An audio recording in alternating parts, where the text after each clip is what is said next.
Let's create 30 hair styles together. Day 9. First ఈక్వల్గా 5 partitions తీసుకోవాలి. తీసుకున్నాక ఫస్ట్ అండ్ లాస్ట్ పార్టీషన్ని కొంచెం సపరేట్ చేయాలి.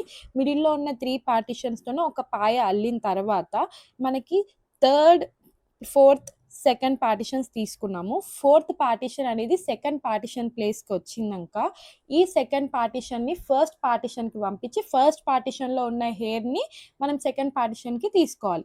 సేమ్ ఇలానే రైట్ హ్యాండ్ సైడ్ కూడా రిపీట్ చేయాలి. కాకపోతే ఎవరిదైనా ఒకరు హెల్ప్ తీసుకోవాలి. ఎందుకంటే హెయిర్ స్టైల్ అనేది చాలా నీట్గా వితౌట్ కన్ఫ్యూజన్గా ఉంటుంది కాబట్టి హెల్ప్ కంపల్సరీ.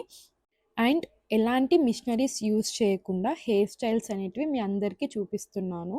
ఎందుకంటే అందరితోనే మిషనరీస్ అనేవి అవైలబుల్గా ఉండవు కాబట్టి ఈ హెయిర్ స్టైల్స్ అనేటివి ఎవరైనా ఈజీగా వేసుకోవచ్చు అనే థాట్తోనే ఈ సిరీస్ అనేది స్టార్ట్ చేశాను. మీకు ఇంకా ఇలాంటి హెయిర్ స్టైల్స్ కావాలి అని అనుకుంటే you can check out the page and పేజ్ని కంపల్సరీగా ఫాలో చేయండి. Thank you.